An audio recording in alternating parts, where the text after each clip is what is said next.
우리가 사는 이 세계를 가리켜서 지구촌이란 말을 많이 합니다. 지구촌의 촌자는 한자로 마을촌 이렇게 말합니다. 다시 말하면 이 넓은 지구가 마치 하나의 마을같이 표현하는 단어라고 말할 수 있습니다. 과학이 이렇게 발달하고 그러다 보니까 그렇게 먼 거리도 너무나 가까워진 것 같고, 또 지구 정반대편에 있는 곳에 많은 사건들도 인터넷 버튼만 누르면, 휴대폰 버튼만 누르면 불과 몇 초 안에 어떻게 보면 동시적으로 그 세계를 다 들여다볼 수 있고, 함께 기뻐하고 함께 슬퍼하고, 참 이러한 정말 변모된 시대상을 적절히 표현한 단어 중에 하나가 바로 이 지구촌이란 단어라고 생각이 됩니다. 그런 말을 쓰고 있지만 그럼에도 불구하고 또 나라와 나라 사이에 참담한 전쟁으로 얼룩져 있고, 또 이웃나라 가까운 나라들 가이에도 또 힘과 지위로 다수를 위협하는 이러한 또 안타까운 모습들도 나타나고, 지구촌이란 단어에 걸맞지 않게 오히려 소박한 이웃사랑이 더 무색해지는 어려운 이 시대가 또 아닌가 하는 생각도 듭니다. 사랑하는 성도 여러분, 이 소망 없는 세계에서 우리가 과연 기댈 수 있는 언덕이 과연 무엇일까? 이런 거 생각하면서 저는 오늘 이 본문 잠언서 24장 16절 말씀에서 너무나 큰 위로를 받아봅니다. 오늘 본문 말씀은 닥쳐오는 절망적인 환경이 있다 할지라도 결코 좌절하지 말고 하늘의 영광을 바라보고, 그럼에도 그 영광을 위해서 열심히 살아가는 자, 그들을 오늘 본문은 의인이라고 지칭을 합니다. 여러분, 의인은 어떤 일이 있어도 비록 7번 넘어진다 할지라도 반드시 일어나고 만다는 이 말씀이 오늘 본문의 중심입니다. 오늘 보면 16절 말씀, 대저 의인은 7번 넘어질지라도 다시 일어나려니와 라는 말씀. 여러분, 우리가 한자에도 7전팔기라는 단어를 많이 기억하죠. 예전에, 요즘 좀 인기가 시들하지만 프로박싱, 홍수환 대단했죠. 세계 챔피언 벨트를 따는데 어딘가 그 먼 나라 가서 하는데 거의 다운을 몇 번 당해가지고 다시 일어나기 쉽지 않은데, 그래도 비틀비틀 대면서 일어나고 또 일어나고 또 맞고 또 넘어지고 보기도 민망스러웠는데, 웬걸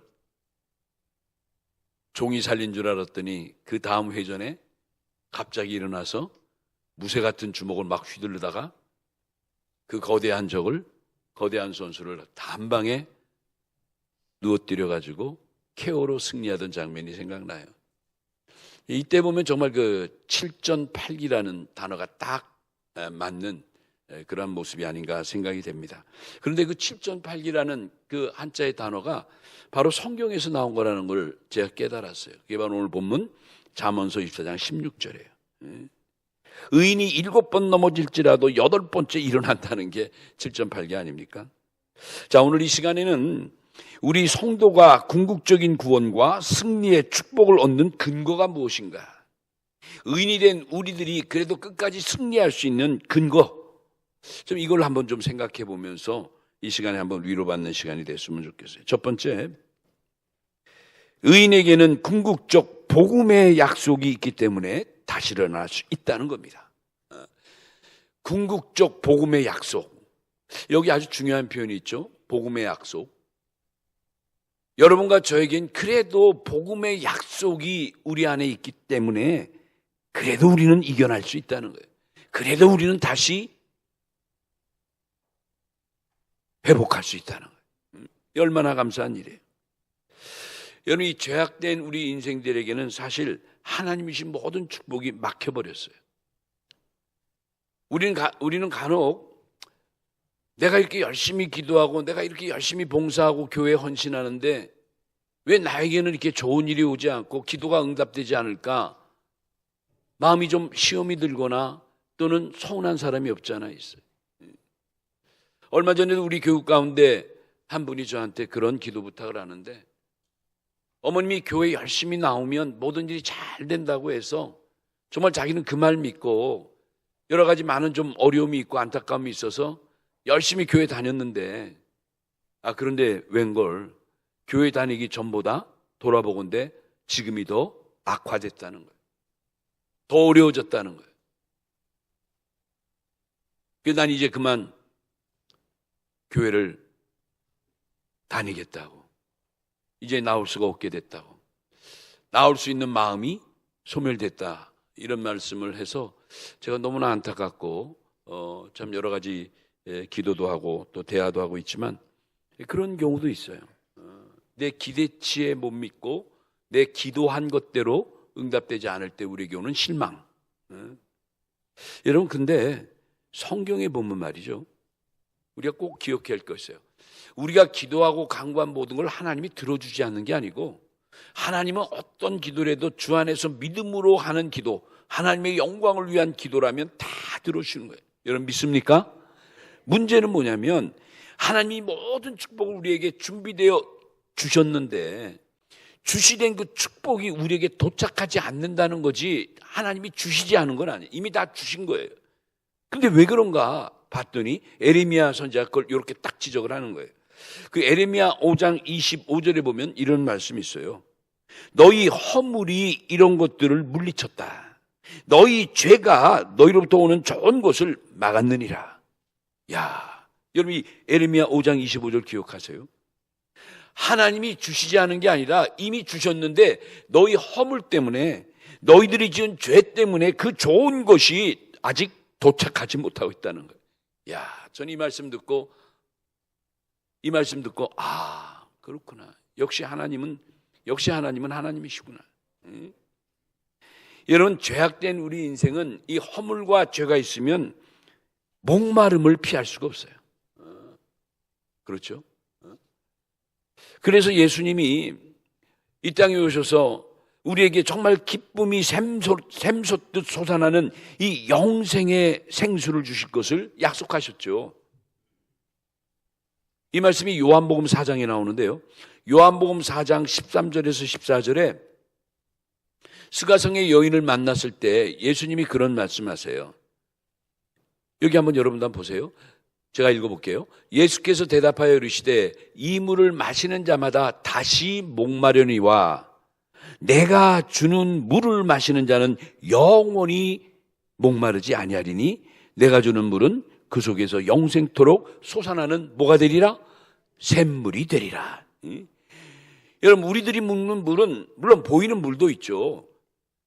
근데 세상에 무슨 물질이라는 물, 명예라는 물, 권세라는 물, 욕심이라는 물 종류가 많죠. 먹는 물만 물이 아니라. 그런데 이런 물은 너희가 아무리 먹어도 그래요. 돈이라는 물, 명예라는 물, 권세라는 물, 자랑이라는 물 아무리 먹어도 죄악된 인간은 또 목마려운 거예요. 여러분, 돈이 많으면 많은 사람들에게 좋은 일하고 그런 분들도 있지만 대개는 많으면 오히려 더 무서워져요. 대개는 더 가지려고 하고 더 벌려고 하고, 그렇죠. 명예도 권세도 세상 것들은 다 그런 거예요. 이런 삶에 지쳐있는 한 여인을 만나서 주님이 하신 말씀이 지금 읽어드린 말씀이에요. 너희가 아무리 먹어도 너희가 먹는 물은 다시 목마렵지만 그러나 내가 주는 물을 막으면 이제는 영원히 목마르지 아니하리라. 얼마나 귀한 말씀이에요. 여러분, 우리 생활 현장에서 얼마나 많은 목마름을 경험하고 있습니까? 특별히 요즘 시대는 사랑의 목마름이 굉장히 또 사회 문제도 되고 우리의 문제가 되죠. 부모의 사랑, 부부의 사랑, 자녀의 사랑, 성도 간의 사랑, 모든 직장과 사업, 그리고 나라와 민족, 그 어느 것을 들여봐도 만족할 수 없는 갈증뿐인 게 오늘 이 시대 아닙니까? 정말 앞으로 우리나라 이끌어갈 지도자가 어떠한 분들이 될지 요즘 너무너무 여러분 걱정이 많죠? 마찬가지예요. 어디를 보나 불안하고 만족됨이 없어요. 요한복음 4장 말씀을 드렸으니까 요한복음 4장의 전체 배경이 뭐죠? 사마리아 성 안에 야곱의 우물터에 어느 날 예수님이 가셔서 웬 여인 한 사람을 만나게 돼요. 이름하여 스가성 여인이에요. 이 여인을 보니까 과거가 대단하죠. 남편이 한둘이 있는 게 아니라 이 여인이 전적이 대단한 거예요. 그리고 이 여인이 어떻게 대낮에 우물터까지 나와서 낯선 남자에게 말도 걸고, 이건 당시 문화적인 배경이나 이스라엘의 여러 배경을 볼 때 있을 수 없는 일이에요. 많은 학자들은 스가성 이 여인은 범상치 않은 여자라고 그러죠. 이 여인은 그 시간만 되면 낮 시간에 우물터에 물을 먹으러 오는 남자들에게 접근해가지고 뭔가 목적을 갖고 접근하는 불손한 직업의 여인이었어요. 근데 그가 하필이면 예수님에게 다가온 거예요. 이분이 누군지 모르니까. 어쩌면 우리말로 수작이 막 시작되는데 예수님은 알아봤죠. 뭐 말하지 않아도 이 여자가 어떤 여인이라는 걸 딱 간파하셨죠. 결론적인 것은 이 스가성 여인이 어떤 여자이냐, 한마디로 그 여인은 인생의 실패자였다는 걸 알 수가 있죠. 결론이 뭐죠? 완전히 실패작인 이 여인의 인생이 예수님을 만나 완전히 반전이 돼서 결국 그가 구원의 복음을 받아들이고 그 사죄의 생수를 얻고 영생의 복을 받아서 놀라운 변신을 갖게 되죠. 이제 요한복음 4장에 좀 중간 직지나 후반에 들어가면 요한복음 4장 28절로 29절에 이 여인이 마침내 그 이방 지역과 같은 이 사마리아 성에서 최초로 예수님을 메시아로, 예수님을 구원의 주로 증거하는 전도자가 됩니다. 놀라운 변화죠. 그 짧은 시간에. 한마디로 예수님의 그 복음의 말씀이, 그 능력의 말씀이 이 실패한 여인의 삶을 완전히 변화시켜버린 거예요. 그것도 몇 시간 만에 말이에요. 사랑하는 성도 여러분, 혹시 우리 중에 낙심하는 분들 계십니까? 혹시 내 육신의 질병도 있고 특별히 경제적인 문제로 많은 어려움이 있는 분들, 사업과 직장과 자녀들의 문제, 또 뭐 여러 가지 관계 속의 문제, 말할 수 없는 고통, 이런 우리들도 사실 오늘 이 말씀 갖고 오늘 잠언 기자가 말한 대로 대저 의인은 7번 넘어질지라도, 혹시 제가 지금 몇 번째 넘어지고 있습니까? 혹시 제가 지금 7번째 넘어지는 당사자는 아닙니까? 그래도 실망하지 말라는 거예요. 7번 넘어질지라도 그리고 다시 일어나는 게 누구다? 의인이라는 거예요. 의인이라는 거예요. 그러니까 여러분, 오늘 이 말씀 가지고 낙심하는 성도들이 있다면 다시 일어나고 회복하는 귀한 역사가 있으시기 바랍니다. 그래요. 자, 두 번째 생각할 수 있는 게 있어요. 두 번째. 의인에게는, 그러니까 여러분과 저에게는 구원의 보장의 약속이 있기 때문에 그래도 일어날 수 있다는 거예요. 아주 중요한 표현, 구원 보장의 약속. 여러분 한번 따라합시다. 구원 보장의 약속. 너는 구원받았다는 거예요. 사는 것은 힘들고 어렵고 여러 가지 애처로움도 있고 안타까움도 있지만, 그러나 궁극적으로 너는 내 것이다. 넌 이미 내가 베푼 구원의 보장에 들어와 있다는 거예요. 야, 여러분, 사실 예수님을 믿는 우리들도 그 출처는 사실 아버지의 품이죠. 성부 하나님의 품인데, 그 성부 하나님이 그 아버지의 손에서 이제는 아들의 손으로 옮겨져서 보호받는 존재들이 오늘날 우리들이에요. 그렇죠. 그래서 요한복음 10장 27절에서 30절 말씀 보면, 요한복음 10장 27절에서 30절 말씀 보면 그 누구도 아버지로부터 아들에게로 옮겨진 사람들을 그 아들의 손에서 절대 빼앗갈 수 없다고 주님이 선언하셨어요. 이야, 그러니까 여러분 얼마나 놀라운 말씀이에요. 그러니까 주 안에 있는 자, 주님을 목자로 따르는 참 양들은 바로 그의 보호 속에서 영생을 약속받은 자이기 때문에 누가 무슨 뭐 건드리러 와도, 누가 뭐 뺏어가려고 해도, 강탈하려고 해도 절대 그분은 우리를 빼앗기지도 않고 그렇게 할 수도 없다는 거예요. 이야. 요한복음 6장 37절을 제가 한번 읽어드릴게요. 예수님의 말씀이니까. 이 구절 우리 다 같이 한번 읽어봐요. 요한복음 6장 37절 다 같이 시작. 아버지께서 내게 주시는 자는 다 내게로 올 것이요 내게 오는 자는 내가 결코 내쫓지 아니하리라. 아멘. 여러분 믿습니까? 그러니까 우리들은 사실 아버지 품속에 있던 자들이에요. 그런데 이제 아들의 손으로 우리를 옮겨준 거예요. 그러니 주님이 아버지께로 받은 그 존재들을 내가 결코 내쫓지 않겠다. 간과하지 않겠다. 어떤 어둠의 세력이 또는 환경이 또는 여러 가지 분위기, 여러 가지 역경이 그렇게 힘들게 할지라도 나는 그를 결코 두고 보지는 않는다는 거죠. 여러분 이런 말씀을 이렇게 읽으면서 우리는 정말 뜨거운 희열을 느껴야 돼요. 감사를 느껴야 돼요.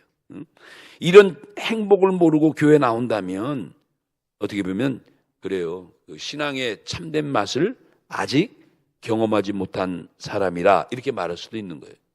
그러니까 여러분 교회 나와서 한 편의 설교를 듣거나 또는 여러분이 뭐 새가족 공부나 무슨 우리 바이블 스터디 주일날 하는 공부나 또 구속사 성경 시리즈 공부나 누가 말씀을 전하든지 어느 시간이든지 여러분이 그 말씀을 통해 정말 기쁨을 느끼고 도전을 받고 이 말씀 너무 감사하다라는 그 말씀에 대한 참맛을 경험할 수 있는 그 경험을 위해서 여러분이 많이 기도하고 또 그런 경험을 풍족히 하는 풍성히 경험하는 여러분들이 되시길 예수님의 이름으로 축원합니다.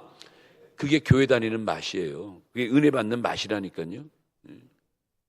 교회 나와서 한 시간의 말씀을 듣고 몇 타임의 그 성경 공부를 하고 무슨 모임에 가도 아무런 느낌이 없다면 아직 하나님의 이 복된 영생의 말씀의 맛을 체험하지 못한 자라고 할 수가 있어요.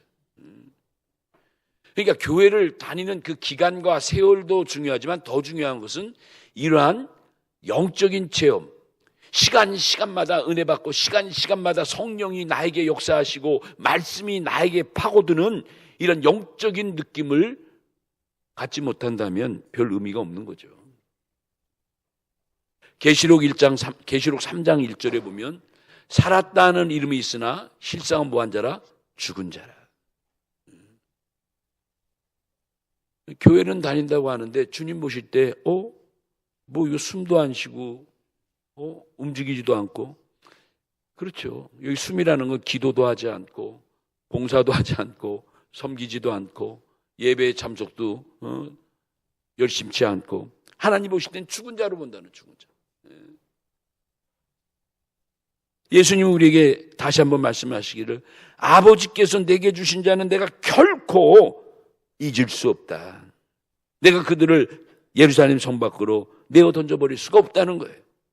무슨 일이 있어도 주 안에 거하는 자는 반드시 주님께서 붙들어 주시고 책임져 주신다는 거죠. 그 요한복음 15장 6절에서 7절에도 그런 말씀을 하셨어요. 요한복음 6장 7절에서 8절 여기도 한번 같이 읽어봐요. 천천히 시작. 사람이 내 안에 거하지 아니하면 가지밖에 버려지 마르나니 사람들이 그것을 모아다가 불에 던져 사르느니라. 7절 너희가 내 안에 거하고 내 말이 너희 안에 거하면 무엇이든지 원하는 대로 구하라. 그리하면 이루리라. 할렐루야. 얼마나 귀한 말씀이에요.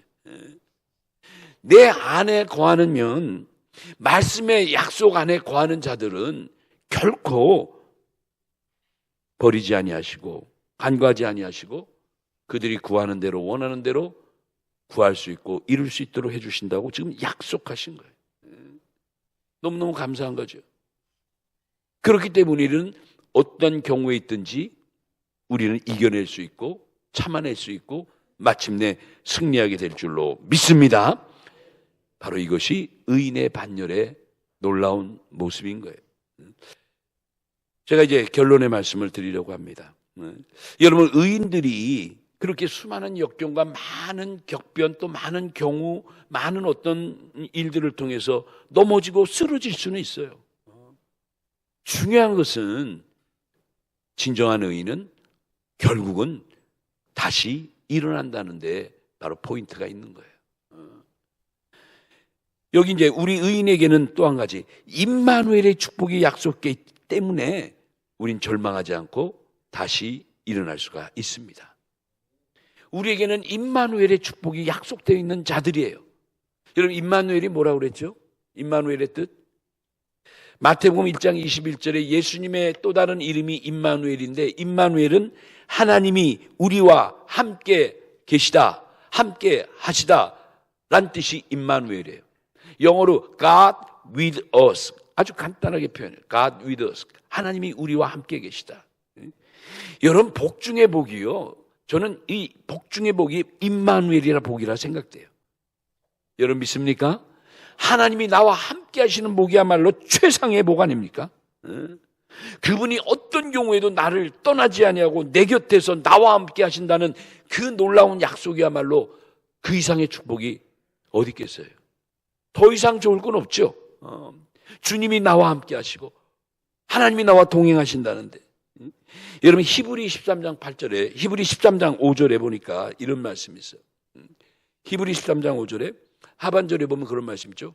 그가 친히 말씀하시기를 내가 결코 너희를 뭐하지 아니하고 버리지 아니하고 너희를 뭐하지 아니하리라 떠나지 아니하리라, 버리지 아니하고 떠나지 아니하리라 약속하신 거예요. 약속. 너무 감사한 거죠.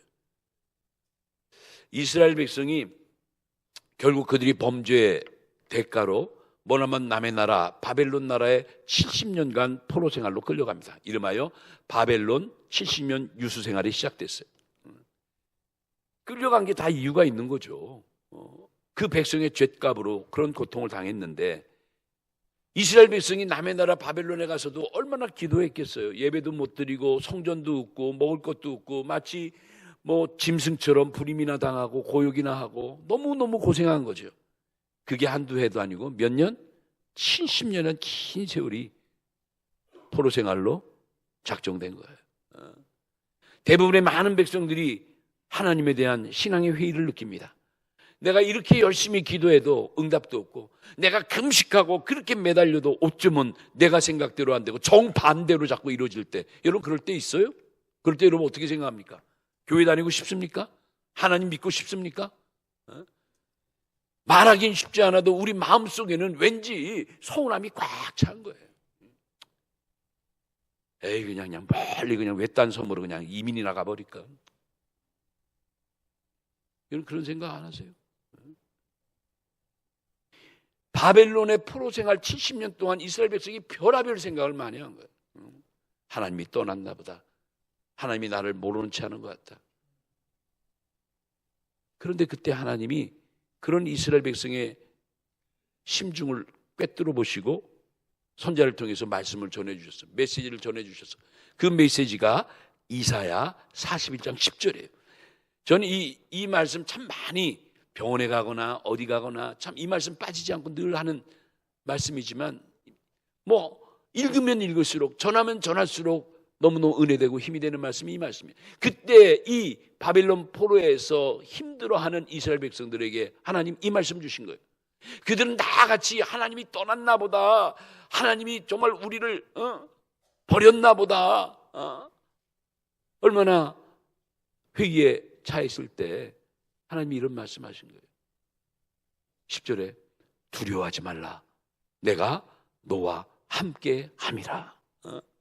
너희들 내가 다 떠났다고 지금 회의에 차고 난리인데 그렇지 않아. 두려워하지 마. 내가 너와 지금도 함께함이라. 놀라지 마. 나는 내 하나님이 됨이니라. 내가 너를 굳세게 하리라. 참으로 너를 도와주리라. 참으로 나의 의로운 오른손으로 너를 붙들리라. 여러분, 그 포로지에서 이 말씀을 들었을 때 백성들이 얼마나 감동했겠어요. 이 말씀이 얼마나 위로가 됐겠어요. 그래서 버틴 거예요. 이런 말씀이 있고 약속이 있으니까 그래도 위로가 되고 버틴 거예요. 여러분, 세상에 아무리 험한 일이 있고 아무리 힘든 일이 있어도요, 소망이 있는 사람과 소망이 없는 사람은 삶이 달라요. 똑같이 교도소에 가서 장기 복역을 했는데 한 사람은 시름시름 복역 기간 중에 죽어버렸어. 절망하다 보니까. 그 사람은 늘 교도소 벽만 보고 탄식하는 거예요. 보고 싶은 사람들, 또 자기가 하지 못한 일들, 억울한 일들, 뭐한 일들 탄식만 하고 사는 거예요.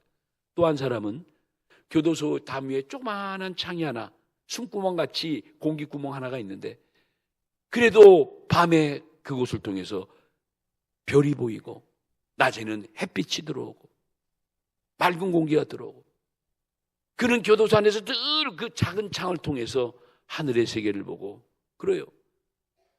교도소 밖에 생활에 대한 소망을 가지고 살아간 거예요. 똑같은 삶인데 한 사람은 마침내 드디어 교도소를 나온 거예요. 해방이 된 거예요. 두 사람의 삶의 차이가 뭡니까? 저는 이 삶이 소망이라는 데 차이가 있다, 이렇게 생각이 들어요. 여러분, 소망이 있으면 웬만한 어지간한 힘든 건 그래도 참을 수 있어요. 하나님, 지금도 두려워하지 말라, 내가 너와 함께함이니라. 놀라지 말라, 나는 내 하나님이 됨이라. 내가 너를 굳세게 하리라, 내가 너를 도와주리라. 여러분, 말씀만 들어도 힘이 나는 거 아닙니까? 여러분, 우리 열심히 공부하고 성경에서 보는 믿음의 사람들, 노아나 아브라함이나 다윗이나 또 예수님의 제자 가운데 위대한 베드로나 요한이나 모두가 다 어떻게 보면 어려움과 역경을 겪으면서 그래도 일어난 자들이라는 것을 믿으시기 바랍니다. 일어난 자들이에요. 그런데 우리가 일어나지 못할 이유가 어디 있겠어요? 날마다 시간마다 우리 주님이 주시는 구원에 이르는 이 복된 말씀을 우리는 듣고 있는데, 이 말씀 붙들고 있는데, 여러분, 우리도 능히 일어날 수 있지 않겠습니까? 그걸 가리켜서 우리는 믿음의 힘이라고 말하는 거예요.